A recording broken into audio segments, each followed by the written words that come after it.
Bonjour la communauté. 10 minutes de programmation gratuite et détaillée en français, c'est maintenant.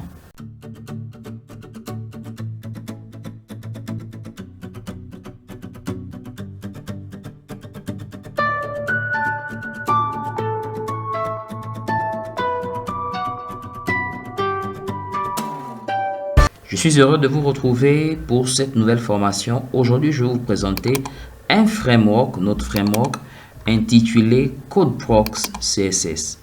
CodeProx CSS. CodeProx CSS est un framework qui travaille principalement au niveau du design.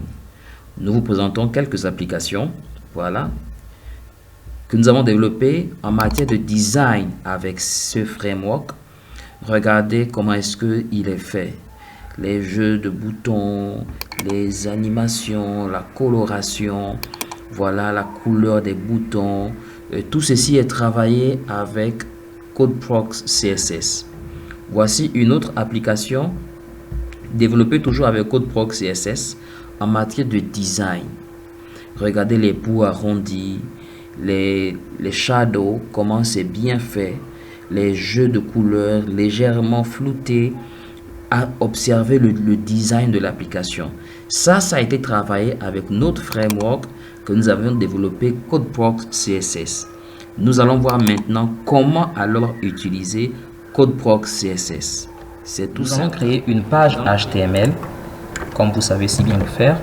Nous allons créer une page HTML standard et nous allons importer ce fichier CSS ici. Voilà, CodeProx. Il faudrait dire qu'il peut être aussi couplé à du Bootstrap pour plus encore de détails dans la gestion de votre CSS. Ce framework peut être utilisé dans toutes les pages possibles, que ce soit une page HTML. Ce framework peut être utilisé dans toutes les applications possibles, que ce soit une application desktop, une application web, une application mobile qui sait lire et interpréter du CSS. D'accord, nous allons créer une div. Voilà, ce sera notre première div. Dans cette première div, nous allons mettre un élément, un span, puis un deuxième. Dans le premier span, je vais écrire mon framework CSS. Mon framework CSS. D'accord. Et ici, je vais dire CodeProx. Ensuite, je vais créer une autre div. D'accord, dans laquelle je vais mettre une seconde div et dans celle-ci je vais mettre un élément UL. Dans cet élément UL, je fais déjà la mise en forme du document. Voilà, je vais mettre ici accueil, rien de bien spécial. Voilà, on va mettre accueil. On va mettre hôtel, on va mettre restaurant, on va mettre hôtel aussi ici, on va mettre quand même hôtel, voilà, restaurant, on va mettre salle de fête, voilà, d'accord.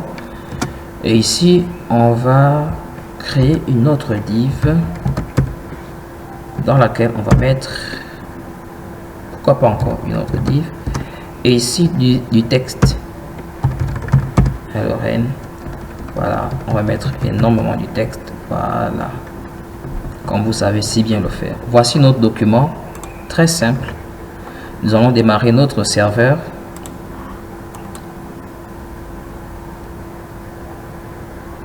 Voilà, nous allons aller sur formation et nous allons voir ce que ça donne. Formation gratuite, CodeProx. Rien d'étonnant, c'est un document, mais nous allons travailler sur le design avec CodeProx CSS. Je fais clic droit, inspecter, d'accord, et là je vais ouvrir l'inspecteur qui va me permettre de pouvoir faire le design en temps réel. Lorsque je passe ma souris sur le body, vous voyez il y a une couleur, voilà, tout autour. Voilà, il y a des marges, mais moi je n'aime pas trop les marges. Je vais lui dire ici avec CodeProx, je mets juste un X et un tiret fin.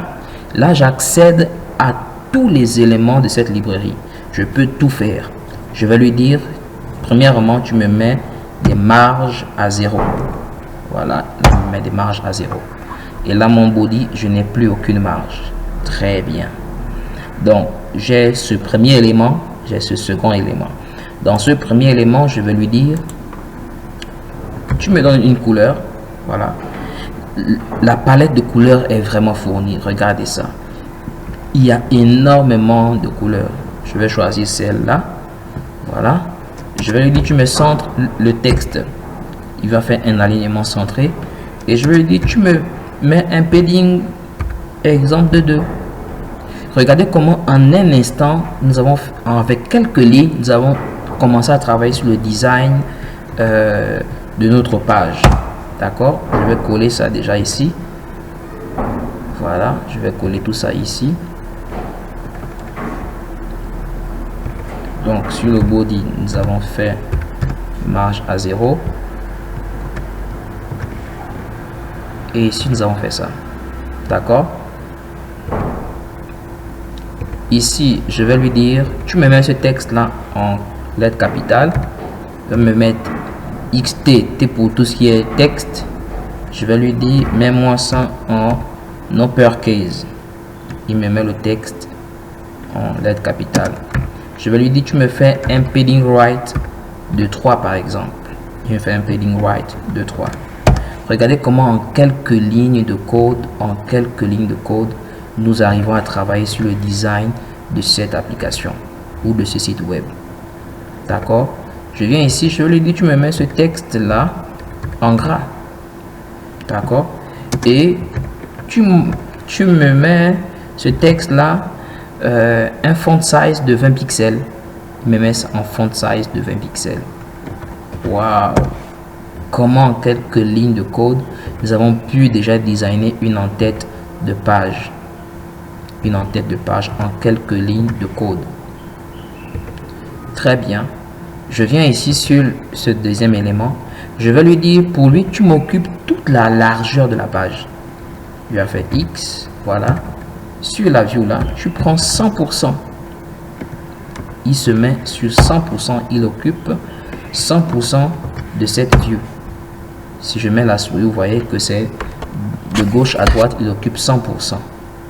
D'accord? Je vais lui dire, pour ce premier élément là, tu vas prendre, disons, 10%, mais tu le mets à gauche, un float left. Voilà. Superbe, superbe, superbe, superbe. Voilà. Ici, il était à un view 100%. Et ici, il a mis ceci sur le left. Très bien. Vraiment très bien.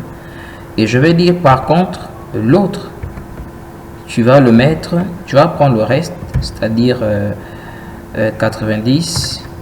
Voilà. Mais tu le mets à droite. Un float right. Voilà. Donc, on va descendre à 80 et on va augmenter l'autre pour un peu plus de vue. Ou on peut même garder comme ça à 80. Regardez, ici c'est à 80. Là, il y a 10. Au milieu, là, nous avons 10 d'espace. Je vais mettre ici à 15, pourquoi pas. Voilà, à 15. Donc, l'autre va s'annuler. Donc, il y a 15. Ici, c'est à 80. Il y a 5 au milieu. Très bien, très bien, très bien. Regardez comment en quelques lignes de code, nous avons déjà pu travailler le design de cette page web. En quelques lignes de code. Je vais dire ici, je vais ajouter une couleur pour que nous puissions bien voir ça. Voilà, je vais mettre du green, mais du green léger, ok. Voilà, on va mettre ça, ou bien ça, voilà, on va mettre ça. Pour que nous puissions bien voir ce que ça donne. Et ici, je vais lui dire, tu fais XX, d'accord. Tu vas te mettre dans cette coloration là, mais je vais partir à 3. Pourquoi pas? Et puis on va prendre du red, du rouge. Ok. D'accord. Voilà. Donc je vais lui dire maintenant ici, qu'est-ce qu'il va faire? Il va me justifier tout le texte. Voilà, il va me justifier tout le texte, alignement justifié, il va me justifier tout le texte. Et je vais lui dire, tu vas me faire un padding également de 3 ou de 2. Regardez ça. Comment en quelques lignes de code, en quelques lignes, il a pu me travailler le design de mon site web. En quelques lignes avec ce framework CodeProx CSS. En quelques lignes. D'accord? Je vais venir maintenant ici sur cette liste là. Je vais lui dire par exemple, je vais changer la couleur parce qu'elle n'est pas très claire. On va prendre une autre couleur. Voilà. Qu'est-ce que vous proposez? Du jaune? Du yellow? Ok. Oui, pourquoi pas. On va prendre du jaune. Donc on va venir changer ici et prendre du jaune. Voilà. Et je vais dire ici, je vais changer le type de liste. Je vais lui dire, donne-moi une liste cycle, disk, voilà, ou rien du tout, ou square. Moi je vais prendre du cycle. Voilà. Et sur chaque élément, on peut ajouter de l'espace. Je peux lui dire, fais-moi un padding bottom par exemple de 3. Sur chaque élément, fais-moi un padding bottom de 3. Et en quelques lignes de code, nous avons déjà travaillé sur le design de notre site web ou encore de notre application. Vous voyez ça?